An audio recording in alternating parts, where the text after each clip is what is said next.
Good afternoon every student. देखिए, एक संतत वाला 100% सवाल आता है, इम्पोर्टेंट क्वेश्चन है ये। और ये 5 और 2 नंबर में जरूर आता है।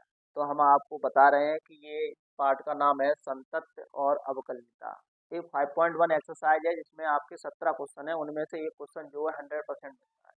तो हमें क्या है, लोग इस सवाल को करने में कुछ लोग चकरा जाते हैं, घबरा जाते हैं। तो आपको ऐसा काम नहीं करना है। आज हम आपको ऐसी स्थिति बता रहे हैं सवाल को करने की कि आपको तुरंत हल हो जाएगा। आपको कोई भी दिया जाए फलन, तो फलन में क्या है, देखिए यहाँ लिमिट निकालनी है। यहाँ पर हमें लिमिट निकालना है। पहला फर्क समझ लीजिए, लिमिट और फलन में दोनों में अंतर होता है। लिमिट को हिंदी में बोलते हैं सीमा। सीमा और फलन में अंतर होता है। फलन में क्या होता है, कोई भी फलन दिया जाए आपको, उसमें डायरेक्ट मान रख दो, फलन निकल आता है। लेकिन सीमा में क्या होता है कि वही हमको मान रखते समय देखना होता है कि 0/0 रूप नहीं आना चाहिए या 1/0 रूप नहीं आना चाहिए। यदि ऐसा रूप आ रहा है तो उसको हमें सरलीकरण करना पड़ता है, उसके बाद सॉल्व होता है। तो आइए हम जानते हैं। एक ये इम्पोर्टेंट सवाल है जो आपकी पिछली कक्षाओं में आया था, परीक्षा में आया हुआ था आपका सवाल। तो x बराबर 2 पर है, हमें निकालना है। तो हमें क्या करेंगे, x बराबर 2 पर संततता की जांच करेंगे इसमें। तो लेफ्ट हैंड लिमिट लेंगे, तो लेफ्ट हैंड लिमिट लेंगे तो जिस पर हमें जांच करनी है उसमें से हम उसमें h कम करेंगे। h का मतलब क्या है कि जो बहुत ही कम न्यूनतम मान माना जाता है। जैसे आप 100 किलोमीटर चल के आए और आपसे ये कह दे कि भैया 1 किलोमीटर और चल लो, तो वो ना के बराबर है। यहाँ भी वही वैल्यू है h की। तो लेफ्ट हैंड लिमिट निकालना है तो हमें क्या है, यहाँ लिखेंगे लेफ्ट हैंड लिमिट में लिखेंगे तो लिमिट,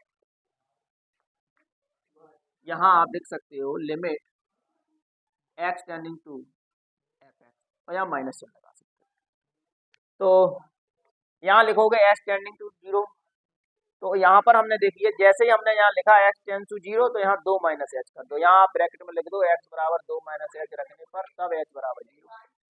तो हमने x की जगह ये मान रखना है, ये x की जगह रखना है। अब 2 से कम वाला यहाँ से देखेंगे, भैया 2 से कम कौन सा है, ये वाला। तो ये वाला फलन हमने ले लिया, इसमें हमने मान रखा।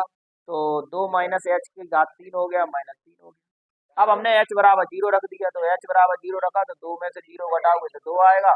और 2 की घात 3 कितना होता है, 8। 8 में से 3 घटाओगे कितना आ जाएगा, 5। ये हमने LHL निकाल लिया। इसी प्रकार से RHL निकालेंगे। RHL में हम क्या करेंगे, limit x tend to 2 plus fx।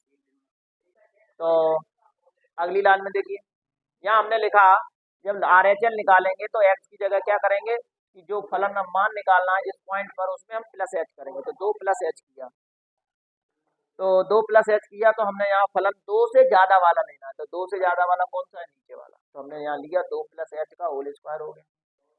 फिर हमने यहाँ h बराबर 0 रखा। जैसे ही हमने h बराबर 0 रखा तो 2 का स्क्वायर कितना होता है, 4।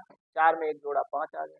ये RHL का मान आ गया। फिर हमने एक फलन चेक किया, तो फलन में कौन सा लेना होता है, जिसमें बराबर का चिन्ह लगा। ये बराबर का चिन्ह लगा, तो fx बराबर x की घात 3 माइनस 3 है।